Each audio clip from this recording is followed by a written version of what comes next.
Time और calendar, ये दो ऐसी चीजें हैं जो स्टैटिक रैम के अंदर आती है। इसको रैम में भी डालने वाले थे, लेकिन फिर समस्या ये खड़ी हो गई कि किसी व्यक्ति को 10 मिनट आगे पीछे जो समय को रखना हो तो कैसे रखेगा वो। नमस्कार, जय हिंद दोस्तों। आज के इस वीडियो में हम जानेंगे रोम यानी रीड ओनली मेमोरी और रैम यानी रैंडम एक्सेस मेमोरी के बारे में, कि जो रोम और रैम है वो मोबाइल या फिर हम जो रिमोट यूज करते हैं उस रिमोट में और वॉशिंग मशीन और इन सारी चीजों में किस तरह से काम करता है, इसके बारे में आपको जानना चाहिए। तो हम जानते हैं पहले रोम के बारे में। जो रोम होता है वो कंपनी फिक्स करके देती है। इसमें कहा गया रीड ओनली मेमोरी, सिर्फ हम उसको पढ़ सकते हैं, उसमें कुछ चेंजिंग करना हो तो वो हम नहीं कर सकते क्योंकि ये फिक्स होता है। तो उसके लिए देखिए रीड ओनली मेमोरी, और ये किन किन चीजों में पाया जाता है।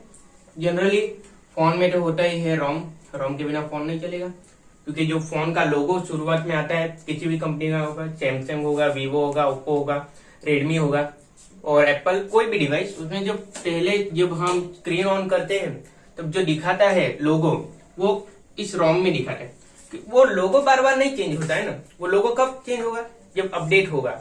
अपडेट कब होगा, ये इसके अंदर है, उसके बारे में बाद में बात करते हैं। तो रीड ओनली मेमोरी इसके अंदर आ गया फोन, कंप्यूटर में भी जो पहले खुलता है और फिर हर कोई भी कार्य करते हैं और कंप्यूटर बंद हो जाता है, उसके बाद फिर से जब कंप्यूटर ऑन करते हैं तब भी वो कार्य वैसा का वैसा ही रहता है, क्योंकि उसमें रोम है।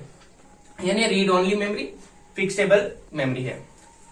और हमने बात की रिमोट और जो वॉशिंग मशीन है उसमें भी रहता है कि हम कुछ टाइमिंग फिट कर देंगे कि 20 मिनट तक घुमाना है, 20 मिनट तक घुमा देगा, क्योंकि उसके अंदर क्या है, रोम है, रीड ओनली मेमोरी है, फिक्सेबल मेमोरी है और कंपनी बना के देती है। मैंने बोला जैसे कि वो परमानेंट है, मिटता नहीं है, नोट चेंज, इसका जो डेटा है वो मिटता नहीं है।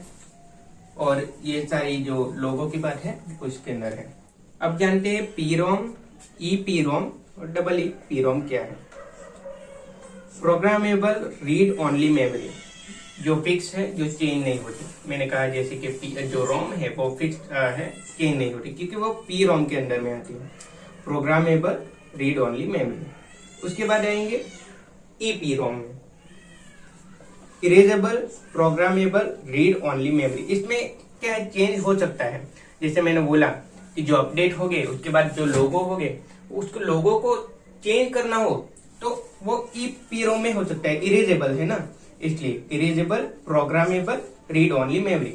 लेकिन उसके लिए क्या करना पड़ेगा, हर डिवाइस को निकाल के हमको चेंज करना पड़ेगा, जो बहुत माथाकूट का काम है।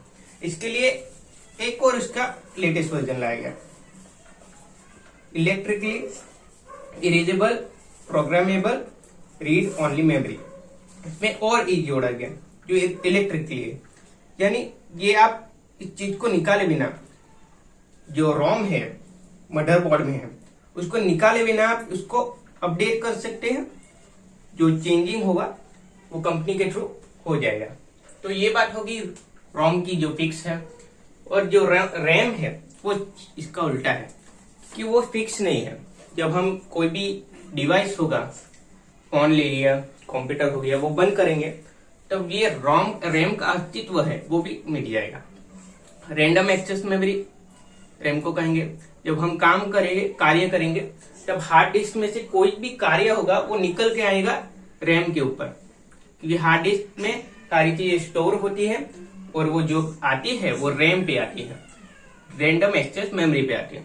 जब भी ये रैम को हम बंद कर देंगे तब जो कार्य है वो समाप्त हो जाएगा। जैसे कि हम कैलकुलेटिंग कर रहे हैं, कोई भी 850 कुछ बिल आया तो वो जैसे ही बंद हो गया डिवाइस तो फिर से हम करना पड़ेगा, क्योंकि ये रैम के अंदर में आता है। या फिर कोई भी वीडियो बना रहे हैं हम, काइन मास्टर पे कोई भी वीडियो बना रहे हैं और ऐसे में लैपटॉप जो कंप्यूटर है वो बंद हो गया, तो इसका मतलब क्या है, वो रैम के अंदर में आ रहा है, इसलिए वो फिर से हमको बनाना पड़ेगा शुरुआत से, क्योंकि वो लाइट चलेगी या कोई भी कुछ प्रॉब्लम होगा उसकी वजह से बंद हो गया, जिसकी वजह से जो रैंडम एक्सेस मेमोरी है वो तो भूल जाती है, याद नहीं रखती। याद कौन रखती है, रोम करती है। अगर इसको रोम के अंदर में आता तो हम तुरंत बना सकते, नए सर से नहीं बनाना पड़ता। तो ये इसकी जो भूल कह सकते हैं वो है। कैलकुलेटिंग आ गया, वीडियो मेकिंग आ गया और बहुत सारी चीज में रैम का इस्तेमाल होता है। स्टैटिक रैंडम एक्सेस मेमोरी है, उसके अंदर दो चीजों का समावेश होता है, टाइम है और कैलेंडर है।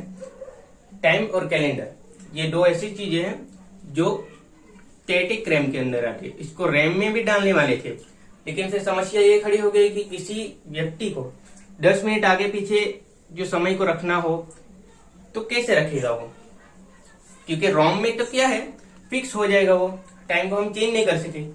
वो 10 साल बाद भी टाइम वही रहेगा जो रैम के अंदर होगा फिक्स। लेकिन अगर किसी व्यक्ति को 10 मिनट आगे रखना हो तो और 10 मिनट पीछे रखना हो तो इसकी वजह से इसको स्टैटिक रैम के अंदर रखा गया। इसको हम क्या कर सकते हैं, मिटा भी सकते हैं, नए सर से ला भी सकते हैं। और जो डायनामिक रैम है उसके अंदर तो ये सारी चीजें हैं, जो हम जो भी कार्य करेंगे वो हार्ड डिस्क में से आके रैम पे आएगा और कैच मेमोरी के थ्रू आएगा। कैच मेमोरी क्या होगा कि कोई भी हम चीज लिखते हैं, गूगल पे सर्च मारते हैं तो उसमें क्लिपबोर्ड के ऊपर कुछ चीजें आ जाती है, new video, new latest video, ऐसे आप हर वक्त सर्च मारते रहते हो तो क्या होता है जब न्यू मारते हो ना तो ये जो लेटेस्ट वीडियो है वो क्लिपबोर्ड के ऊपर दिखाई देता है, लेटेस्ट और बाद में वीडियो, वो किसके थ्रू, कैच मेमोरी के थ्रू दिखाई देता है। ये कैच मेमोरी का काम है, जो हार्ड डिस्क है उसमें से निकाल कर रैम में जब लाते हैं तब कैच मेमोरी वो बीच में उसका कार्य करती है। आज के लिए बस इतना ही, मिलते हैं अगले नेक्स्ट वीडियो में।